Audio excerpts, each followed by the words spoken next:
Махатма Ганди. Махатма Ганди 2 октябри соли 1869 дар шаҳри пурбандари Ҳиндустон чашм ба олами ҳастӣ кушодааст. Ин шаҳр дар қисмати шимолу ғарбии Ҳиндустон аст.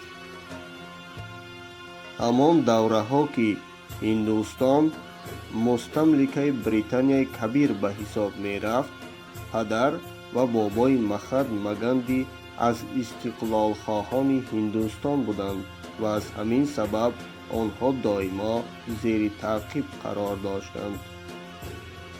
Махатма Ганди то 7-солагиаш дар мадрасаи шаҳри Пурбандар таҳсил намудааст. ӯ дар синни 10-солагиаш вориди мадрасаи олии Гитопур мегардад. Махатма Ганди дар синни 12-солагиаш оиладор мегардад ва дар синни 17-солагиаш вориди донишгоҳи Аҳмадобод мешавад. Махатма Ганди дар синни 19-солагиаш тасмим мегирад, ки барои идомаи таҳсилаш ба Англия равад. барои ин сафараш модараш шадидан мухолифат мекард. модари Махатма Ганди метарсид, ки писараш дар кишвари дур оинҳои кӯҳани худро ба пуррагӣ иҷро кардан наметавонад. дар ниҳоят модари Ганди розӣ гардид ва шартҳои худро гузошту гуфт, ба шарте ки дар Англия шароб ва гӯшт намехӯрӣ. Махатма Ганди ҳам розӣ шуд.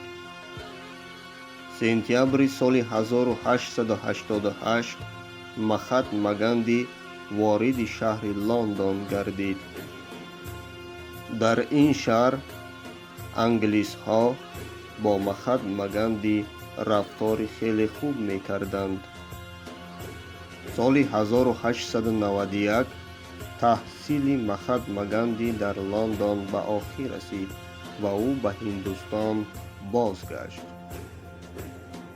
замоне ки ӯ вориди Ҳиндустон гардид, хабар ёфт, ки модараш аз олам чашм пӯшидааст.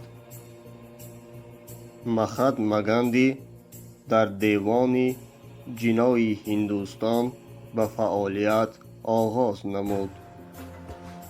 аммо ин фаъолияти кории Ганди дере давом накард.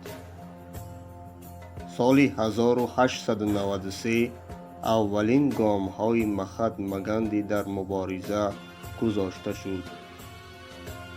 солҳои 90-уми асри 19 англисҳо ҳиндуҳоро ба қисмати ҷанубии Африқо бурда буданд ва дар он ҷо ба онҳо бештару бештар зарар мерасониданд. Махатма Ганди 1 соли том дар Африқо буд. ӯ ин амалҳои зишти англисҳоро дид. вай тасаввур ҳам намекард, ки англисҳо чунинанд.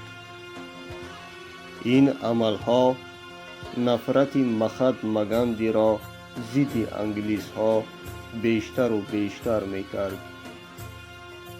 дар ин минтақаи дур Махатма Ганди мадрасае ташкил кард, то кӯдакони ҳиндӣ таҳсил кунанд ва бесавод намонанд. соли 1904 ин минтақаро бемории вабо фаро гирифт ва Махатма Ганди бемористоне боз кард барои мадади онҳо. эътирозҳо зидди англисҳо дар Африқои ҷанубӣ шадидтар гардид ва ин то соли 1913 боз авҷ гирифт. оҳиста оҳиста эътирозҳо аз Африқои ҷанубӣ то ба Ҳиндустон омад. дар эътирозҳои Ҳиндустон Махатма Ганди пирӯз гардид. махатма Ганди пас аз 23 соле ки аз ватанаш дур буд, ба Ҳиндустон омада буд. англисҳо ба ҳиндуҳо ваъда карда буданд ки агар бо мо дар ҷанги якуми ҷаҳонӣ бошед, пас аз ҷанг мо истиқлоли шуморо комилан эълон месозем. ҳиндустон 985 000 афсари худро ба Англия равон карда буд. баъд аз ҷанги якуми ҷаҳонӣ Англия ба ваъдаҳои худ вафо накард. баъд аз ҷанги якуми ҷаҳонӣ эътирозҳо дар Ҳиндустон боз ҳам авҷ гирифтанд. махатма Ганди доимо такрор мекард: мо бояд аз рӯи тамаддуни кӯҳани худ амал кунем, на аз рӯи тамаддуни ғарб. махатма Ганди ва ҳиндуҳо тасмим гирифтанд ки дигар бо англисҳо шартномае набанданд. аз намояндагони мусалмонон дар канори махатма Ганди Шавкат Алӣ ном шахсе буд. эътирозгарон тасмим гирифтанд ки ягон моли англис ба сарзамини ҳинд ворид нашавад. баъдҳо махатма Ганди истифодаи шаробро манъ намуд. дар солҳои 30-юми асри 20 масъалаи ҷудоии Покистон аз Ҳиндустон ба миён омада буд. махатма Ганди ҷудоии Покистон аз Ҳиндустонро намехост. дар ниҳоят соли 1947 Покистон аз Ҳиндустон ҷудо шуд. дар ҳамин сол, яъне соли 1947, ҳиндустон ҳам истиқлолияти комили худро ба даст овард.